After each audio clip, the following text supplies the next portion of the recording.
lads. So we're down at the main man's again. It's a fun day. We're getting another map. There is nothing wrong with the map that I've gone there now. There's nothing wrong with AMD's map. AMD is great at mapping. There's nothing wrong with it at all. I'm a sort of person that I like to just try different people's opinions on things. So I know that Simon is a renowned for getting them neck breaker maps. A lot of people told me that on Facebook and stuff. So we're going to try Simon's map out. It's like I've paid for both maps and I still use Dan all the time. So I don't think I'm going away from Dan. Dan's amazing. So I'm just going to try a new map and just see what sort of things Simon's going to come up with and just see what his feels like different to Dan's. A bit like an experiment, to be fair. So as you know, we come here last time, he took the map off and he said the only thing that's weak in there at the minute is the injectors. They were at 99% duty. So we've ordered some 1000cc injectors, which some might say are a little bit too big for the power I'm running, but the deal I had on the 1000cc injectors were just too good to miss. So we've got the 1000cc. Simon said he can make the 1000cc's work, so we're going to get a new map today. I think Simon's going to up the boost, things like that. We're just getting a few things ready. I've got some new plugs, which I'm going to gap down now and put them in while Simon's doing some other stuff, but should be a fun day, lads. Should be a really fun day. So just got some of the oh, come on camera, lad, you can do it. I'm just going to put these down. 0.6, would you put these down to? 0.5? Okay.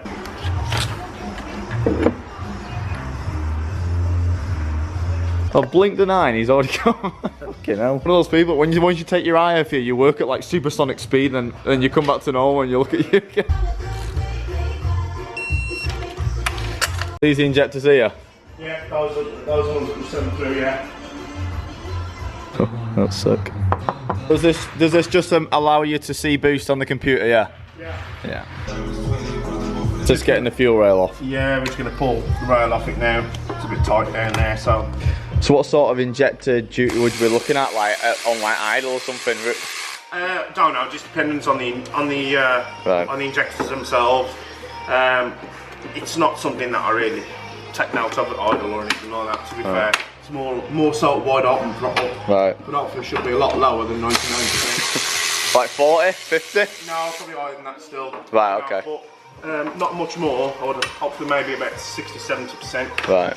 Somewhere around that region. Obviously it's not a great big turbo or nothing like that, so we're not going to really be running these injectors too hard. Yeah. So how do you measure exactly how much fuel is getting in?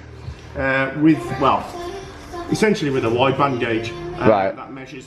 Oh, the fuel. Oh, okay, yeah. The air fuel ratio over all 4 cylinders. It's hard to accurately measure on each individual cylinder. Smells so good.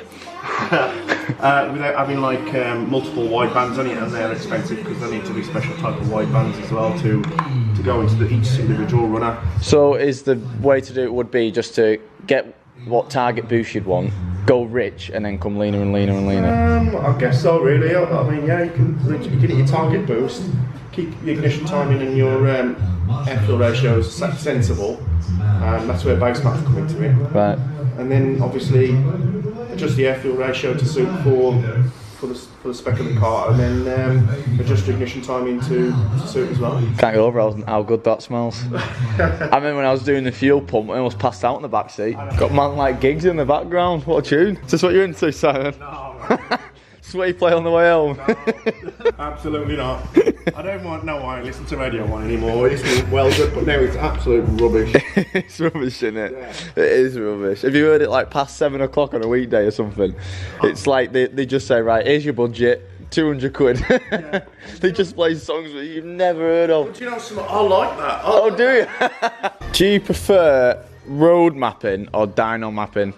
I don't, so I can't tell you. Oh, alright, but that's a quick answer, isn't it? Because for my experience, I prefer road mapping. It's a controversial subject, isn't it? Yeah. You know, it's one of them, isn't it? It's, I mean, a lot of people don't know, are going to say, oh, dyno tuning is the best. And maybe it is. Maybe it isn't. I suppose it's good for environmental reasons. No. Well, not even, I mean like where you can just keep going and not worry about traffic or the wet and things like that, but safety reasons, yeah. But then in the same sort of sense, it's worse environmental reason because you're not actually in the environment where the car would be. Yeah. Exactly. So I think there's pros and cons to both of them. You know. I mean, I'm buying a dyno, so obviously there's a reason you need to get a dyno. You know, I think there's pros and cons without upsetting people by saying certain things. I was just setting up the base map and just setting up more stuff really. Just changing the injector latencies and all sorts of stuff for the new injectors. Just make sure that everything is as it should be really. Right. So I'm just going for a start up and hopefully just press the start. Oh, she seems nice, doesn't she? Yeah. Hey. Started all right as well. It didn't mind us. Yeah, that's great. Yeah, it's so smooth, isn't it? Yeah. The thing is, when you flash the new rock file in, it completely resets all the oil things, right. All sorts of everything. Yeah, it's really happy that, isn't it? So is that your base map on at the minute then? Yeah. AFR's set up. Now I should have brought my window mount so I could have recorded all the mapping process and stuff, but obviously me being a forgetful Freddy, I forgot. Now I don't know if Simon would want all of his mapping things on camera anyway, so I might just get a few. I'll probably just hold the camera in my mouth and just do a few pulls and things like that. But yeah, it's just locking up and then we're gonna get mapping. That's clever, isn't it? Yeah, it's so fun, isn't it? It's really good. So is that the real life AFR at the minute? Yeah, that's what's coming out of the back at the moment in time. Right. Yeah, so ready when you are, mate, and we can get on. So we'll just wind it up to about just below 3,000 RPM. I think you know the score, don't you? When we come around that left-hand bend, just below 3,000, just plant it. Car in front, right? So just do what you can do in fourth gear. Okay. When it straightens up, just bang it down, put down.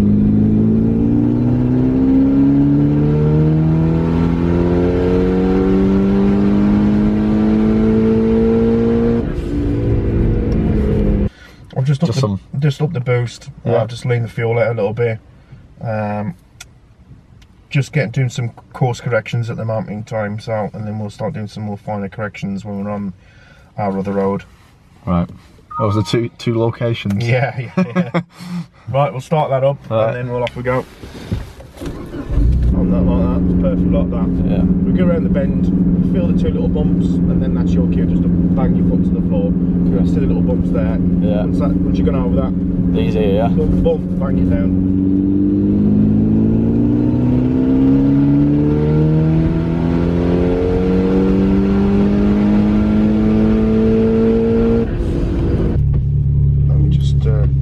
So it's pretty flat. So it's good.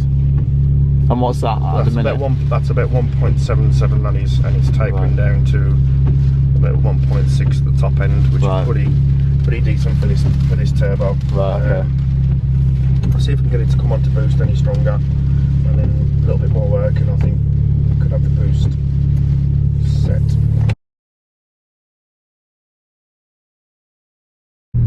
Okay, so you only use the auto bit to switch maps, right? Okay. So if you look on the dashboard now, there's nothing on. Yeah. Right. You press it once, you've got your normal auto spray on. So that's just normal, as you would normally have it. Yeah. Right. Off. Yeah. On. Right. Yeah. So now if I press and hold it for 5 seconds, press and hold, you'll see it quick flash there, blinked, and now it's flashing. Yeah. Right. So we've either got solid or we've got flashing.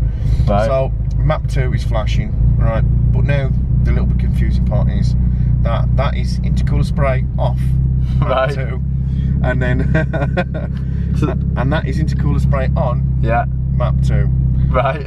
So map 2 is pops and bangs. Yeah. Okay, so right. I mean, you still retain the function of having an auto spray on. Don't think you ever use it anyway. You're never going to use it anyway, but and you're not even going to connect it anyway. But people can get confused. If it's flashing, map 2. If it's not flashing, map 1. Right. Yeah. So if it's off complete. Oh no. So if it's off. Yeah. That's just map 1 intercooler water spray not working. Yeah. You can like if I switch it back now, and now it's gone solid. Right. Okay. So that's map 1 now because it's not flashing, and it's solid. So it's just got the intercooler spray on. So that now it's map 1 intercooler spray off. Yeah. Right. Okay. So I never really want the intercooler water spray to be working, so I either want it to be off or just flashing. Okay, so what you wanted to do, you want to press it. Yeah. Press hold. Now that's intercooler spray on. Right. Map 2. So what I would do is just quickly press it once. And then it's flashing. That's map to spray off. Yes. Jesus Christ. Just to confuse things. Right, so what we'll try and do now is we'll configure the idle. If you just pull it back up there. I've never put a sticker on straight in my life. I'm relying on you here, mate. Do it, you reckon? What, there? Ah? Yeah. I can't see. Oh. That looks, yeah. I think it looks alright there, yeah. I'd rather change a set of coilovers than put a sticker on. Right, I'm gonna get going, Simon. Thank you very much. I'll see you soon. Take it easy, mate. I'll see you later. Okay, so camera lens. Okay, so first drive, it is torquey. Simon Norton has always been renowned. I've spoken to a few people on Facebook who says, not in Simon's words and not in my words, neck breaker maps, and like it comes on boost hard, like it comes on boost faster and just like. So what we're pushing is, we used to be pushing around 1.6 bar and taper off to 1.4. Now we're hitting 1.8 and we're tapering off to 1.6. So we've got a significant amount more boost. He's actually brought the 3-port in to 100% duty earlier, meaning we're gonna come on boost a lot earlier. Now granted, it's not as safe as Dan's. Dan's would have been a lot more safer map, but Simon swears by his as well. So you know, this is what I mean. It's just different mappers like different things, and no one's right or wrong. So realistically, what Simon's done is he's brought the boost in earlier. He's increased the actual boost itself. It tapers off later. And he's messed about with the timers. The timer's a lot more aggressive as well. So it's just all round just a bit more of an aggressive map. And I can notice when it comes on boost, it comes on a lot harder. So let's have a fun drive home. We're going to take Emily out in it when we get back and see what she thinks. What do you think, Em? It's lethal. I fell in love with the car again. It does this thing now where like it will just pop itself when you go to the rev and not go, it'll go blah, blah, blah, blah, instead of like what I used to just be having to like. I do kind of miss that, because when I do that, it will spit flames. I don't think it flames anymore, but Simon's saying if I get the SAS back on, it will. But yeah, it's a total different car, isn't it? It's just so much more aggressive. It is. I really like it. Now, a lot of people might think that this is a bit pointless. I've not changed the turbo. Basically, what's happened is Simon said there was a lot more left in that turbo, so we haven't changed the turbo in somewhat, but we have upped the boost. So what I technically have done is we put bigger injectors, and we've got big injectors in now. Them injectors will see me to 600 horse, and we've not changed the turbo because we've got a little bit more out of this one. Now, further down the line, we are going to put a different turbo on, but I was just quite intrigued to see what I could get out of this turbo. So we are hitting about 1.8 bar now. So yeah, and then if somewhat the turbo starts going, Simon doesn't think it will, but at some point if that does, then we'll just get a bigger turbo. And the reason I stayed away from that at the minute, because I've got too much going on at the minute, and it's not just a case of sticking a turbo and you've got to obviously buy the turbo. Some cases rebuild the turbo. Depends on what turbo you get, you're gonna have to get an aftermarket manifold. So you know, you're thousands deep straight away. So I didn't really want to do it at the minute. I wanted to push this turbo, see as much as I could get. We got big injectors, and then so yeah, we'll see how this goes.